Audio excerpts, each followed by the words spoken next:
আসসালামু আলাইকুম ভিউয়ার্স, আশা করি আপনারা সবাই ভালো আছেন। দ্বিতীয় ভিডিওতে আপনাদের স্বাগতম। প্রথম ভিডিওতে আমরা 5টা নতুন শব্দ শিখছিলাম। আজকে আমরা আরও 5টা নতুন শব্দ শিখব। আজকে সেকেন্ড ভিডিও 21/7/2022।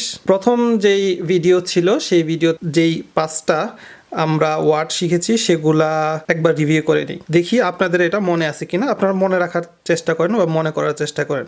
প্রথমে ছিল স্প্রেখেন, দ্বিতীয় ছিল লেজেন, তৃতীয়তে ছিল শ্রাইবেন, চতুর্থে ছিল লাউফেন, পঞ্চমটা ছিল গেহেন। এখন আপনারা জাস্ট মনে করেন, ভিডিওটা কিছুক্ষণের জন্য আপনি পজ করতে পারেন এবং এই জিনিসগুলা কি, এটার বাংলা অর্থটা কি সেটা আপনি মনে করার চেষ্টা করেন। এখন চলে যায় আমাদের আজকের নতুন 5টা ওয়ার্ডে।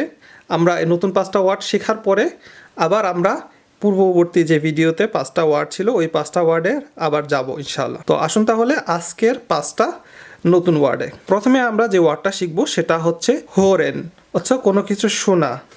এটাকে কিভাবে লেখা হয়? HOUMLAUT-REN, হোরেন মানে শোনা।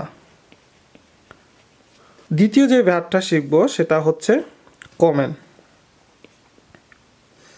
KOMMEN, কমেন মানে আশা। আমি গত ভিডিওতে আপনাদেরকে প্রমিস করেছিলাম যে আজকের ভিডিওতে আমরা একটু একটু করে সেন্টেন্স স্ট্রাকচারের দিকে যাব। তো আসুন তাহলে আমরা এই দুইটা ওয়ার্ড দিয়ে কীভাবে আমরা সেন্টেন্স বানাতে পারি সেটা দেখে নেওয়া যাক। প্রথমে হচ্ছে হিওরেন মানে শোনা। তাহলে যদি বলি আমি শুনি, তাহলে কি হবে? ইশ হিওরে,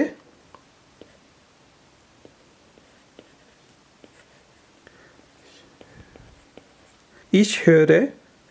আবার কমেন মানে আশা। আচ্ছা, হিওরেন না হয়ে হিওরে কেন হলো সেটা হচ্ছে যে আমি যে গ্রামারের যে সেকশন আছে ওই সেকশনে আপনাদেরকে জানাবো। তবে আজকে জেনে রাখেন যে এটা এইভাবে হবে, আর যদি আপনি এটা গ্রামারটা জেনে থাকেন আগে থেকে তাহলে তো আরও ভালো। কমেনের ক্ষেত্রে হবে ইশ কমে।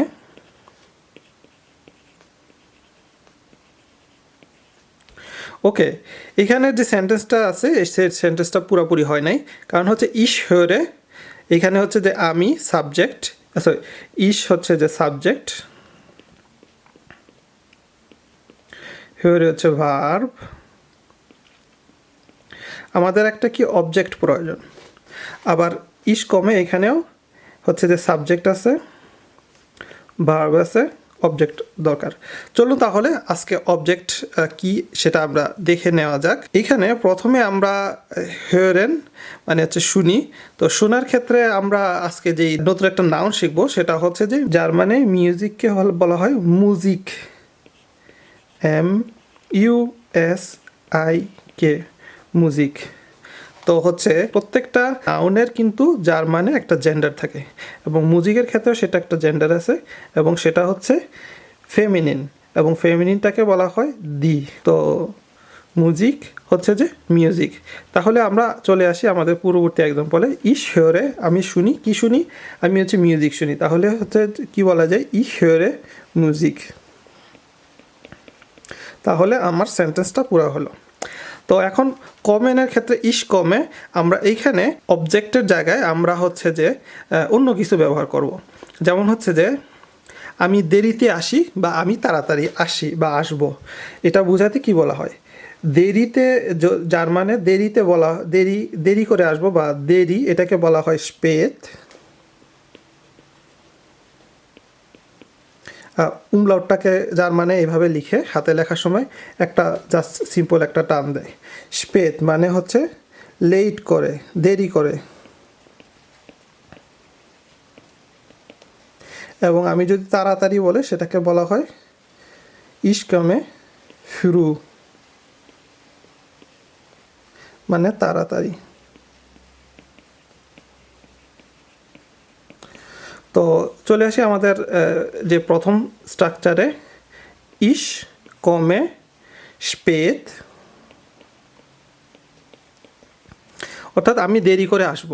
আপনি মনে করেন আপনার ফ্রেন্ডকে বা আপনার অফিসে বসকে বা কাউকে বলতেছেন যে আমি হচ্ছে যে একটা নির্দিষ্ট সময় আসব, কিন্তু আপনি আসতে পারতেছেন না। তখন তাকে আপনাকে ইনফর্ম করতে হবে যে আমি একটু পরে আসতেছি, কিছুক্ষণ সময় আমাকে আরও লাগবে। সেই ক্ষেত্রে আপনি এই স্পেদ শব্দটা উল্লেখ করতে পারেন। ইশ কমে স্পেদ মানে আমি একটু দেরি করে আসব, বা আপনি যেই সময় আসার কথা ছিল তারও আগে চলে আসতেছেন, তো তখন আপনি বলতে পারেন ইশ কমে ফিরু।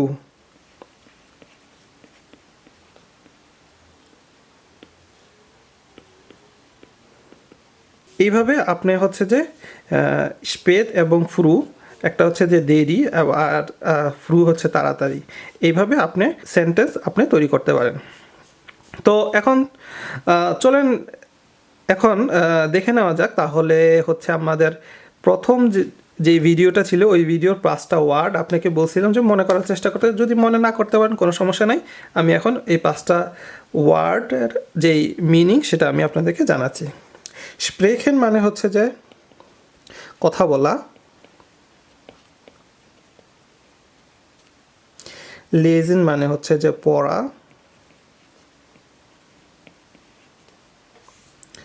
শ্রাইবেন মানে হচ্ছে লিখা,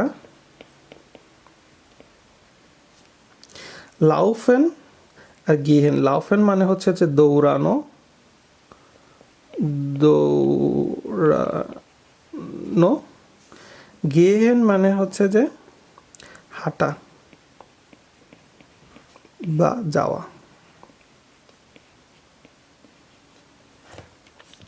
তো ধন্যবাদ সাথে থাকার জন্য।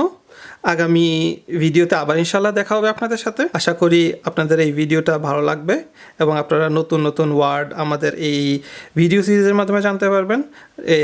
এই সম্পর্কে যদি আপনার কোনো মতামত থাকে বা কোনোভাবে যদি আমরা ইমপ্রুভ করতে পারি, সেই বিষয়ে আপনার যদি কোনো সাজেশন থাকে তাহলে অবশ্যই লিখে জানাবেন কমেন্টে। আর আগামী পর্বে আবার দেখা হবে। ভালো থাকবেন, সুস্থ থাকবেন।